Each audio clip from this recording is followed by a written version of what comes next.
Guys, today I'm reacting to a live stage of Somi's for XOXO while also sharing my thoughts on the album. Was it an album? Mini album? Um, yeah, so let's get into it. I think now, because I did an initial album reaction and stuff, I think now that I can like properly talk about the album, when I reacted to it, it was really like difficult to digest. It's hard to explain how you feel about something, especially if you don't necessarily like love it the first time. You can kind of get caught up in like the negative stuff about it, and you don't want to review things like that. I don't know. I personally don't like to. I don't want to be like, oh, it's just bad. Like I don't like it. Like I'd rather talk about it more in depth. But um, XOXO album. Okay. Somi, you're great. You're amazing. You will always be famous. As for why the black label constantly sets you up, I don't know. You may be very happy at the black label and very satisfied with what they're doing with you, and that's amazing. But from a consumer standpoint, it just kind of seems all over the place. I understand that like the pandemic happened and you're just preparing to debut overall. And there's probably just like times I would assume where you want to postpone things. I know she is not always. I'm like acting like I'm speaking to her. She has talked about like not being confident as much in her dance abilities and stuff. Leaving out of IOI, and I find that really interesting because she was supposed to debut in ITZY. I wonder if she trained at all in ITZY and if that kind of knocked down her dancing confidence. She has definitely found it again. Oh my god. Like, first of all, she is such a good dancer. I don't know why she was saying she wasn't, but like, great for her because there's always room for improvement. I felt like in the IOI, yes, IOI, their dancing could have been a little bit more neat in some live stages, but overall, like, I think her charisma as well is just so vibrant and it helps a lot with her dancing, but she seems like she's a pretty good dancer to me, okay? Um, Baby, just because you're not doing flips and kicks like ITZY doesn't mean you're not a good dancer, Somi. It's okay. I know they're trying to make you think that, but no. Um, XOXO is her best choreography released. I remember her birthday coming out and I was just like, okay. And then, not Dum Dum. What came out before Dum? Someone came out before Dum Dum, didn't it? Am I crazy? Yes, but Out of My Head choreo is good. It's like surprisingly good because it came out around the time Birthday came out, I think, and I was just like, whoa, this feels so different. And I'm gonna talk about all this. Then I'll play the video as I'm talking about it too, but Dum Dum choreo was good. It was good, and then XOXO was just great. It's iconic. Like every single last move is iconic. So I think they're very smart in like how they do her dance moves. You can tell a lot of thought goes into every single aspect of her comeback down to, you know, I mean, as it does with almost every artist, but even the dance, they definitely know their target audience, like a younger audience. I think that's the whole vibe for this entire album, which I find interesting. I guess that is her demographic, is a younger audience, which makes sense based off of just like the content she releases. She's really like PG and stuff and super bubbly and sweet, but then at the same time I feel like her audience is younger than she is. And yeah, you can tell that in XOXO. I would like it to be her next album to be, I don't know, it's so weird because it's like she's still so young, but at the same time it's like, I mentioned before, the album lacks no individuality or like personality outside of just Somi's presence. And there's even some tracks where her charisma cannot even carry it. Like for instance, on Don't Let Me Go, it is one of the more interesting production choices on the album, yet the lyrics are so lackluster. I'm sorry, they're so lackluster, and it feels like a teen girl singing about a love that she's never experienced on the entire album, if I'm being quite honest. The concept of like your, and I know this actually happened to her in middle school, I guess. I just saw an interview where she talked about some guy she did in middle school, and it's very telling that the last time she could be hiding it, she could be dating someone and we don't know, okay? But she said the last time she dated was in middle school, and the guy took her girlfriend, and I'm just like, middle school girl, we are like just completely different in that age. But it's weird because they want you to feel like it's like pages out of her diary of like a love affair, something, her heart is broken, but you can very much tell while listening to the album that this person has not experienced real heartbreak ever. And it doesn't have to be, all of the stories don't have to be personal to her, but because there's a lot of artists, Taylor Swift for example, who write stories about heartbreak through other characters, but she still has experienced heartbreak, so you can tell that while she's writing her music. She also has experienced it at a very young age, in her early teens. This is why I'm saying, like, I don't know, like, she needs, I just,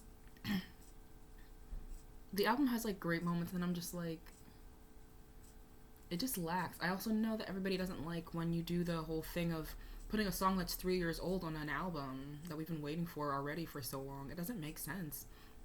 I don't think that Teddy needs to produce an entire album.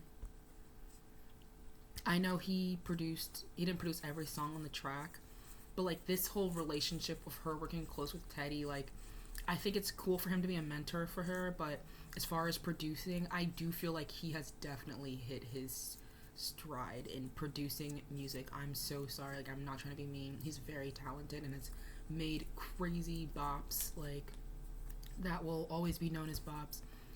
But this album feels like the album's like little cousin. It feels like, yes, there's some Somi individuality in it, but it feels like this album was created around the same time that certain tracks on the album were created, because there's some songs like Anymore that are reminiscent of Lovesick Girls. The music video is reminiscent of a lot of Blackpink videos, and I think that's cool. I think it's cool for them to kind of create this universe where their artists exist, like coexist. But where is Somi in this? You know what I mean? And if she doesn't have that much life experience yet, Teddy, I feel like it's Teddy's job to pull that out of her and like work with her and help her grow. And I do think she has grown a lot. Okay? But like, I don't know, this album just feels off. It doesn't feel it. It doesn't feel like all the hype and stuff that was met up to it. And I don't even think there was that much hype, because she's kind of like was like, hey, here's my debut, like it's coming now, guys, after you waited all this time. It just kind of feels like, okay, let's just release this crap and just get on to the next thing. But also her live stages and everything have a lot of thought into it, and she's on all these variety shows, so it's like this had to be planned out to some extent. Somi is so unique as an individual. Like there really is nobody like her in the K-pop industry. I feel like you guys can bring in American producers and other stuff to work with her and really help her bring out those ideas. Because I'm telling you, she has the like hard drive, whatever you want to say. Like she has that for it. I really think she does. She's just so young still. Like, oh my goodness, I couldn't even imagine. Like, I remember when I would just, like, mess around writing songs when I was 21, and they just sound so dumb, and I was just, like, didn't have that much life experience, you know?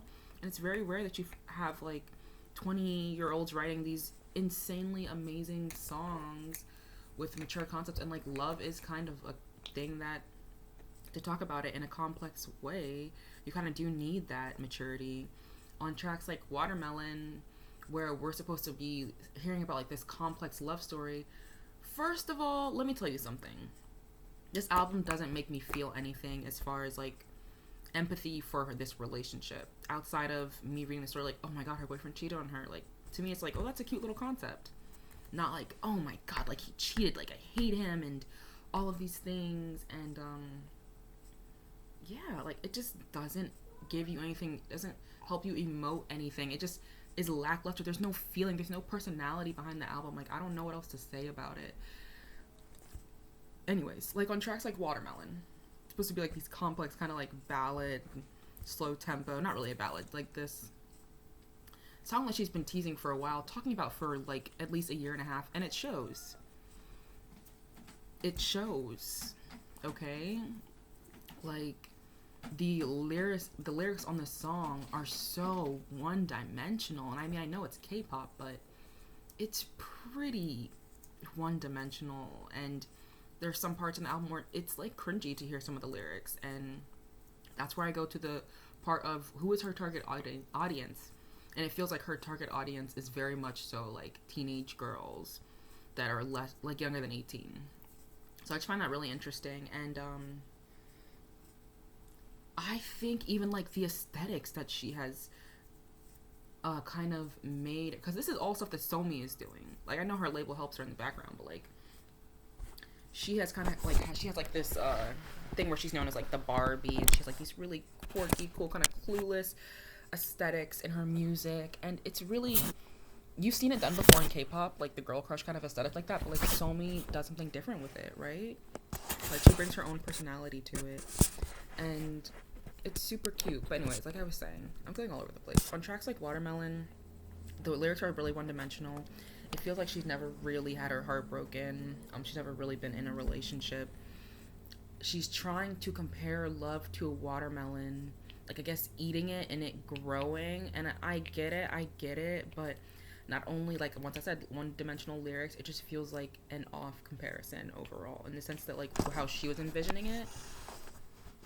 And even I was like, okay, well, let me listen to the song and see like how she's comparing a watermelon to love, and it just doesn't make sense to me. A perfect example of a great song where you're comparing, like you're having a euphemism for love. Sunny Side Up from Red Velvet. Like, I'm sorry, I hate to bring them in this, but I don't.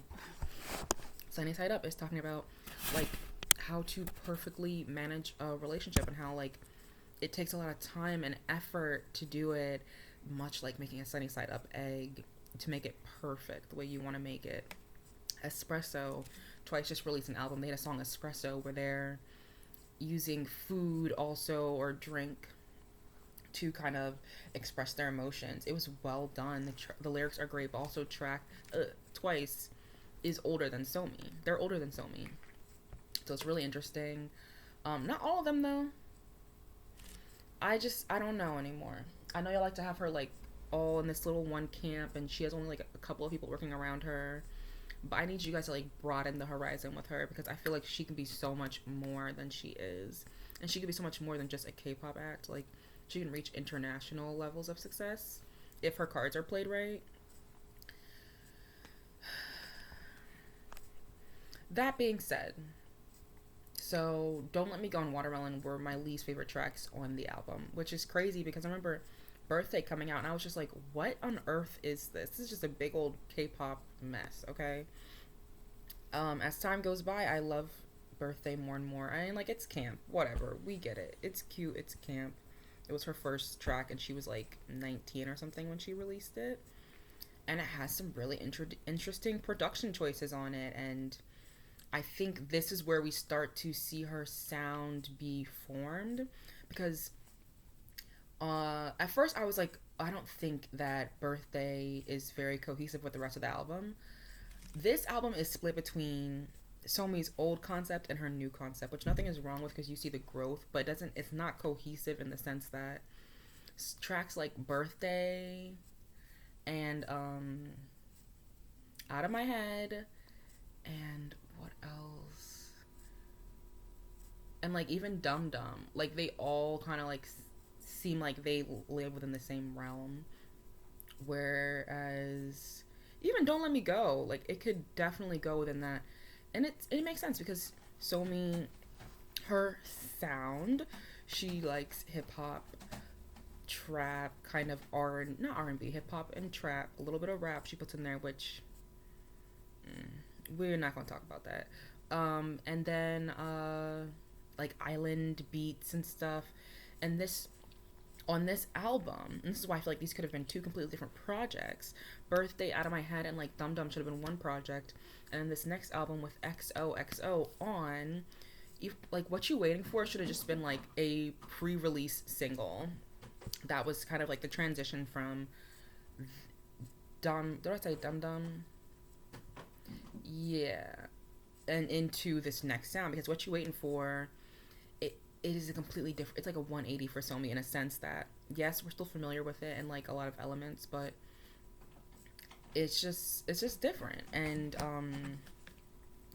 then XOXO is like finally the introduction to this concept on this album. I don't want to say it's her sound because I do feel like as she releases more things, like I said, like her being like so conceptual with things, she's gonna be an artist that really has, and just the way that K-pop is moving in, you just having one look, one sound is not really good for the way that music is right now and the way it's being consumed, because people just want like different things all the time or they'll get bored basically, and everyone's in the house right now and stuff, so it's really like watching everything with a magnifying glass and scrutinizing, which is what I'm doing right now. But so, and then we get into XOXO, which starts to feel like this realm where she's like, this is where like Barbie Somi comes in, and she's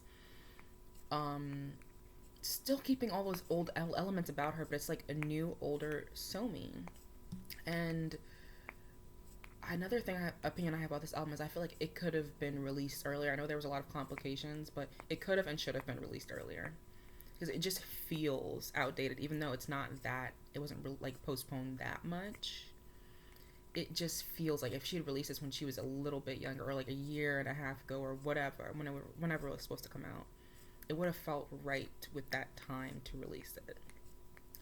But yeah, anyway, so XOXO feels like this venture into the rock kind of pop, hip hop sound, a little bit more refined, a little bit like we're moving away from K-pop, traditional K-pop productions, while still being a little bit similar, knowing it's still a K-pop song.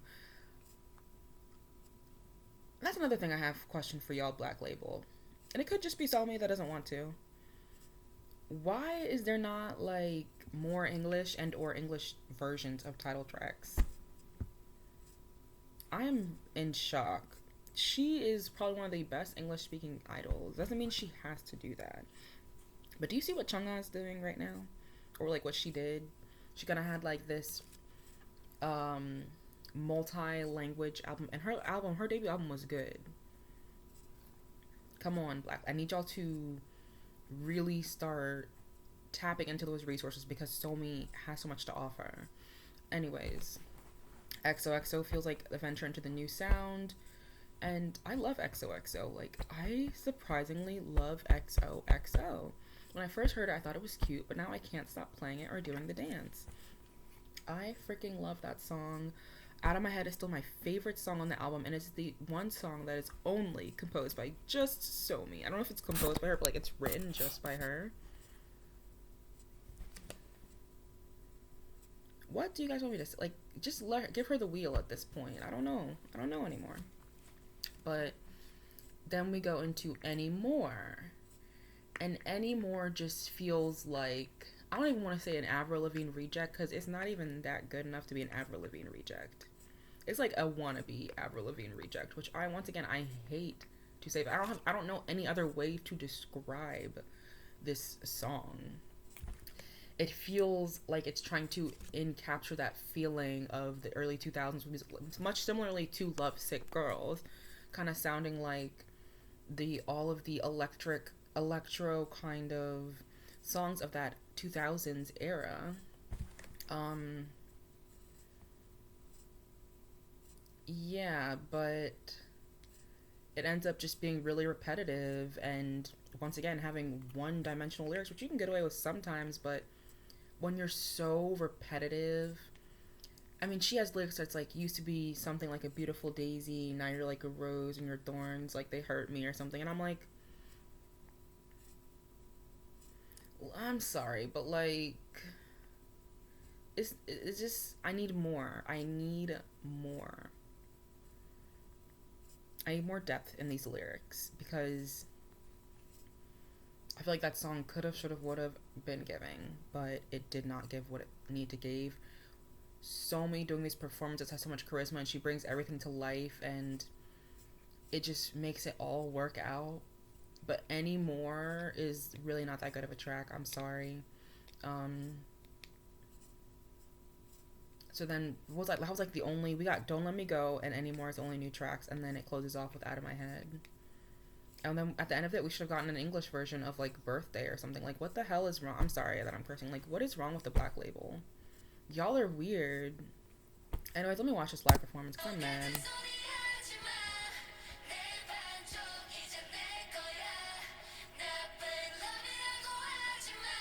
She looks just like a Barbie doll. Her waist is so snatched this era.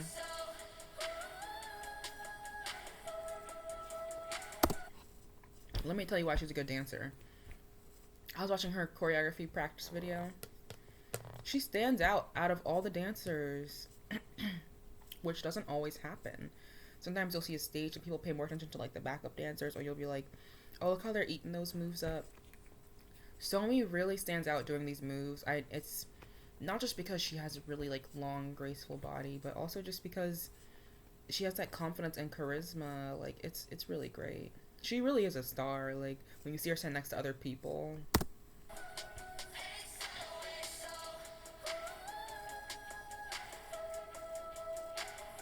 She's always wearing like designer stuff. Like, let's get it together, Black Label.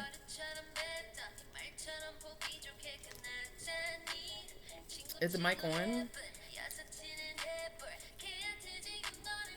Her mic be on. Sometimes she'll like stop singing and then she'll start and you can hear her voice.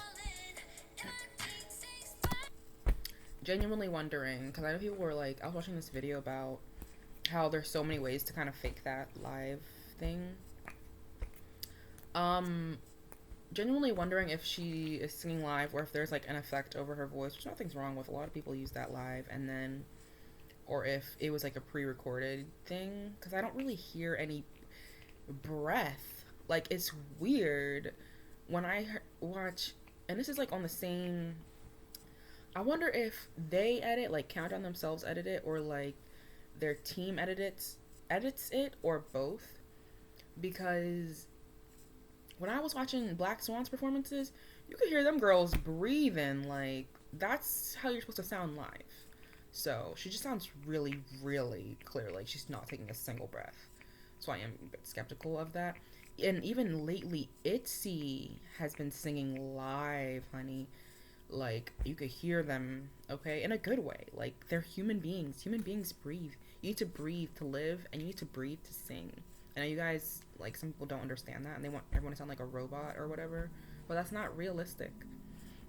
And another group that's always has been singing live for a while, and I think it's one of the reasons why they've improved so much within, like, they said their 1 year anniversary the other day. Stacy. They have always been singing live from the beginning, and their vocals were a little less stable when they were debuting with So Bad, but, like, by the time Stereo, they also have a specific singing style in K-pop where it's not really like showcasing the singing, but it is like, it's not the way that we would think. But anyways,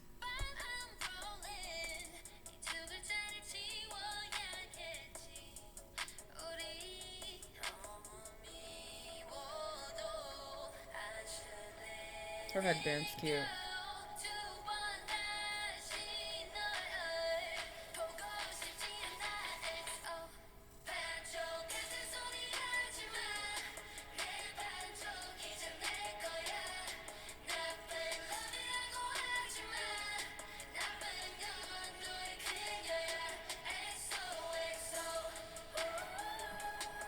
The bangs are so obviously like put on her face. K-pop. Hey, K-pop.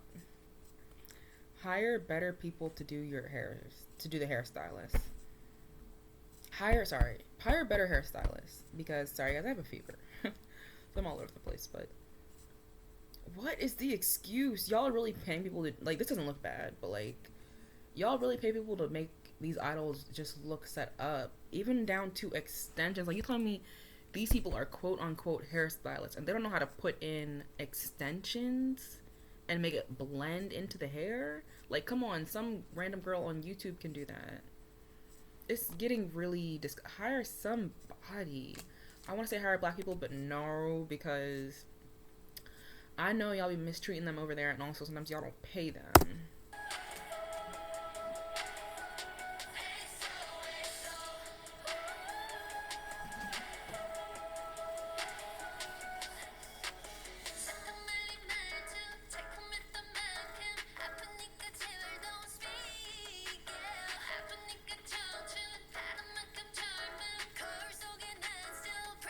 Has she gotten a win for this song yet?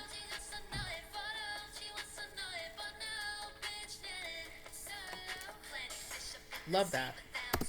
Love that. Love that reference. Love.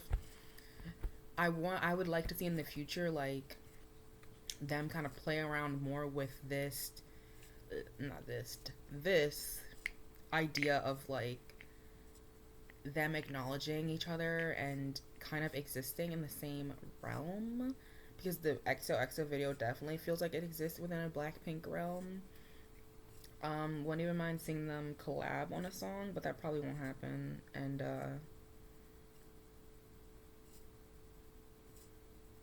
yeah, I would just love to see what they do with that. Are they just gonna like trash the entire idea by the next one?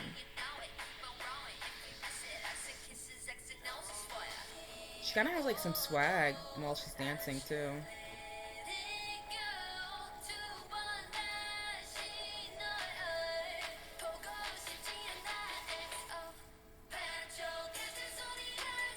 That outfit, it's really cute. It seems a little bit too big for her though, and it's just like drowning her a little bit. Not the best outfit, I think, for a performance stage. I feel like that's like an outfit that you serve at like sitting at the sitting in a seat next to the runway at a fashion event or something, or like a variety show. Like that big dress she wore on that guy show with the red hair. That, I know that's like so crazy, but I would love to see her perform that. But she really would not have been able to move. I think seeing the legs is really important on this as well. They could have like cut it in the front, gave us a little train moment.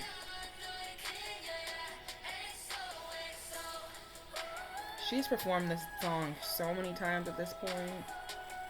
She's a trooper.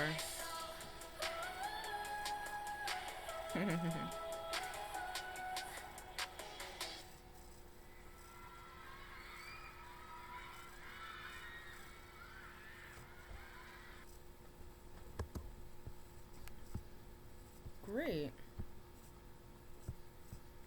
Yeah. Great, good, fantastic. She's always gonna perform the crap out of that song. I've said my ideas about the album. I'm still gonna play it. It's still gonna be played way too much on my Spotify and my phone.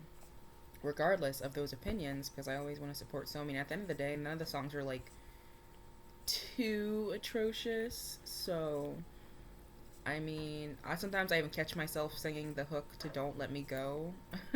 Honestly, and that's the whole thing. She has this ability to create these really turn like a simple lyric into something really infectious, because she has this really bubbly voice and her delivery is really great. So that being said, I can't wait to see where she goes from here. Probably won't be for a while. I wouldn't be surprised if like early next year, the first quarter, she's still performing like XOXO, because the Black label is just weird. At this rate, hopefully we get a summer comeback for her next year. I feel like she would fit a summer comeback so well, like a summer themed comeback so well. And we haven't seen like really a lot of traditional summer comebacks for K-pop groups. And I think it's going to be, hopefully, even though we're still in a pandemic, the first summer people like go out a little bit more. Last summer people were just kind of skeptical, less so than the year before, but I hope she has like a summer comeback and it's like super bubbly, and I think she looks great with the blonde hair. I wouldn't mind seeing her with another hair color. Yeah, I'd love to see her do something around the realm of What You Waiting For. But honestly, I'd love to see a complete 180 with her sound, if I'm being honest. Because I'm not obsessed with the sound that she has right now. it's just very whelming, and that's it. So yeah, that's basically it, guys. Thanks so much for watching. I will see you in the next video. Goodbye.